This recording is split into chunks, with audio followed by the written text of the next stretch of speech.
As iron sharpens iron, so one man sharpens another. Welcome back to the Iron Saints podcast with your host Dan Willis. Welcome back, Saints, to a new week, and we are right back at it. Excited to continue diving on through Luke with you guys.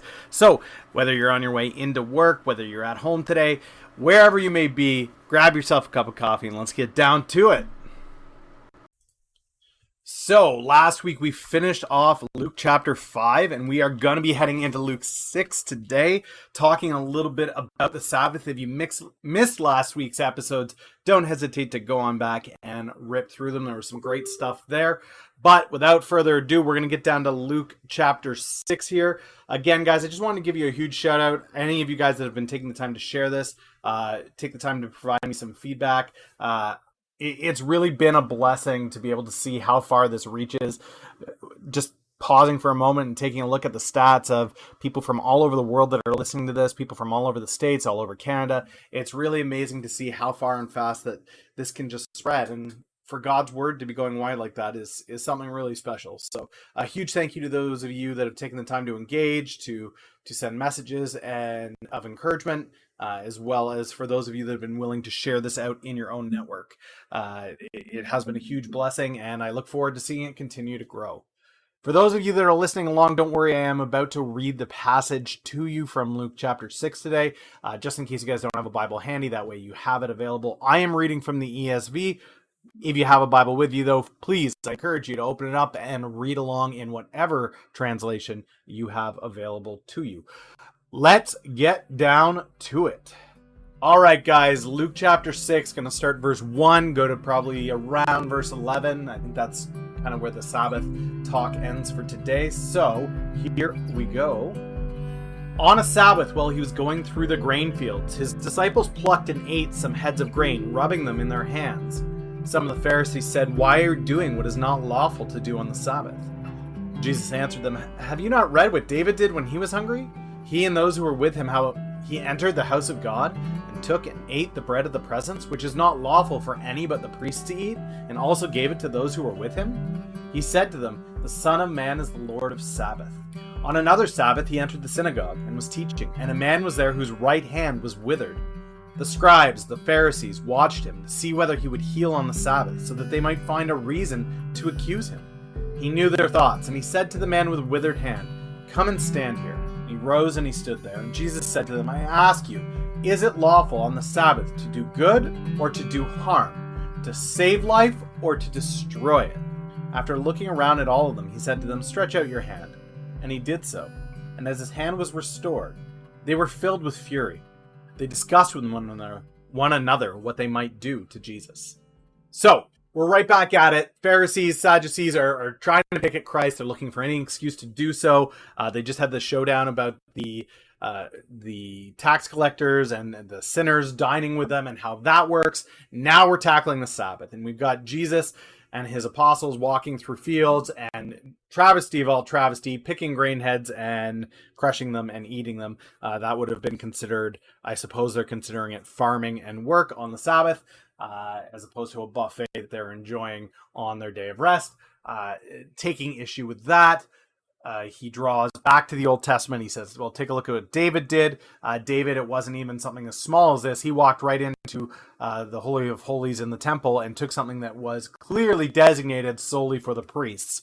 And not only did he eat it, he passed it around to everybody for a good time. Christ then goes on to elaborate on the Sabbath by drawing them to what the core of the Sabbath was. If you look at the rules of the Sabbath, yes, it's meant to be a day of rest, but it's meant also to be a day to celebrate life. When we look back at the creation story, we see God on that seventh day after he's created all that is good, resting. Not because an all-powerful God needed a day of rest, but because he needed to show us that example, to take that day, to pause, to reflect on the things around you, to appreciate what is good. A celebration of life on the Sabbath is the true form of the Sabbath here. And Christ is trying to make them aware of that, and obviously knowing their hearts, he's able to catch them out again.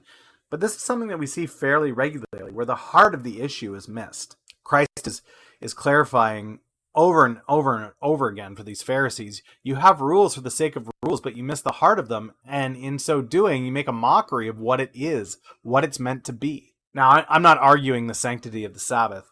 The sanctity of a day of rest in a week is something that is oftentimes lost in many ways. That moment of pause, that still small voice can speak loudly into your life. You attend a congregation, you're in fellowship, you celebrate the Lord, you celebrate who he is in your life. You take a moment to separate from the world and just consider, what are the blessings that I have? Where am I? What am I up to? What's going to happen next? It's a day to just spend with God. And that's so special. I know as a husband, or a father, when I have those opportunities to take one of my 8 kids out on a dad date, right? Take one of my little guys out to a movie, or take one of my daughters out for the day and just spoil them rotten. It's something really special.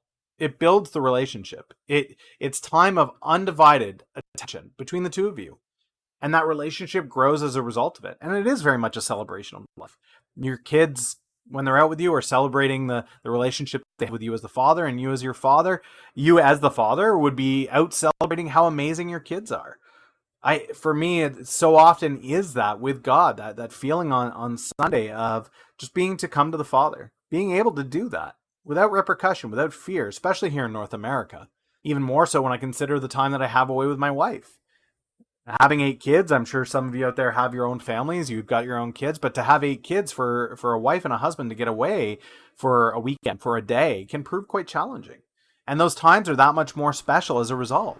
Times where it's just you and your bride. Very, very, very special times where you build your relationship, you strengthen it so you can face whatever trials you're in or about to face, that you can cling closer together in the Lord.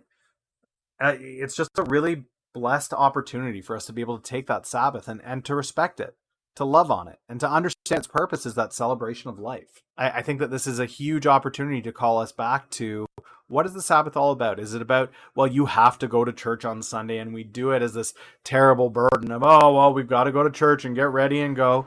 No, it's an opportunity to have that attention, that time, to build that relationship with God, to appreciate who he is, to come to the Father.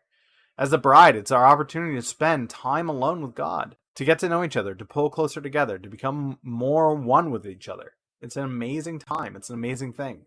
And we don't have to wait around endlessly for it like we might in some of the worldly relationships we have. It's given to us every week. It's told to be taken every week. What a huge blessing that is, to know that you can, despite all the busyness of the world, all the hardships, the trials that we face, once a week, you can pause and build and dedicate that relationship that you have with the Lord. It's such an amazing thing that God, an all-powerful, all-knowing, ever-present God, took the time to rest, not for himself, but to draw nearer to us, his creation. We're going to stop there for today, guys. Thank you so much on that. We're going to go into prayer here. Again, if you guys do have prayer requests, please, whether it's on social media, any of the platforms, Facebook, Twitter, Instagram, that you guys are finding this, or directly on the podcast, wherever you may be listening to it, please take the time to leave a comment. Reach out. If you have prayer requests, I do make a point of making a prayer list and adding that as a part every day, that whoever might be listening to this could also be lifting up your requests in prayer. So if you have those, please don't hesitate to throw them out. If you would like just your first name instead of your full name for privacy reasons, I completely understand that. If you want a pseudonym, I'm happy to have that as well. I can just refer to you as a brother. But without further ado, let's get down to the prayers for today and get you guys off to another day. Lord, I want to thank you so much for today. I want to thank you for the start of a new week, after coming off the Sabbath and having that day of rest with you, to get closer with you, to wrestle with your word, to better understand the things that you would have, the promises that you would have for our life, Lord.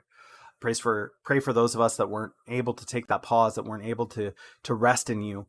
And I pray that they would seek how they can better honor that Sabbath, that they would seek for it to be a celebration of life, that they wouldn't overburden themselves with the nitty gritty of it, but they would seek you in their day of Sabbath, that they would build that relationship with you and celebrate it. Lord, I lift up David Franklin to you as he's started his seminary journey. That pursuit of seminary in the pulpit is not a small one. It is a great burden. It comes with many trials and accountability, Lord. And I just pray that you're with him in that decision as he continues to move forward in grace and faith with the calling that you've given him. Thank you again, Lord, for Alyssa's daughter. I just pray so much. I pray and thank you so much for the healing that you've shown through the surgery on that, Lord, and praise you for how closely this young lady has clung to you throughout it. Despite the fear, she continues to lift you up, Lord, and pray to you as the healer. And I'm so thankful for that relationship that her daughter and Alyssa have with you, Lord. Lift up Jim Webb to you, Lord. He's in a hard time right now. You know his struggle. You know his strife. He is struggling to find a place to stay. So I ask that you continue to work with him and be the God of providence, that you would find him a place that he could rest his head on the Sabbath, and a place that he could come home to after a hard day of work. I lift up Eric Hoke to you, Lord. He's drawing near to you this year, Lord. He is taking a sabbatical from a lead pastor role. He stepped down with the knowledge of what that meant, Lord, and he really is dedicating this year to clinging to you, coming back to the word, refreshing his faith, refreshing his understanding, and pursuing you in all things. And I edify him in that, Lord, but also put him in your hands, that while he may be taking a sabbatical from the pulpit, that's not a sabbatical from you, that he would draw closer to you, struggle with you, wrestle with you as Jacob did. Lord, thank you so much for all of the unheard prayers that you have. I pray that you're working in the saints, wherever they may be listening to this, Lord. Work in the men that are struggling to be leaders in their church, that are struggling to serve their church, that are struggling with their brides or their families, or they're serving their brides and their families, their children. Be with them, Lord. You're the great Father. You're the great husband. While you call us to rest in you and take comfort in you, I pray that they, as men in their homes, would be loving leaders, loving fathers, loving husbands. Bless them today, Lord. In your name we pray. Thank you for listening to the Iron Saints podcast. If you are looking to share your prayer requests, check the description for social media or email to contact the show. Blessings on you all until next time.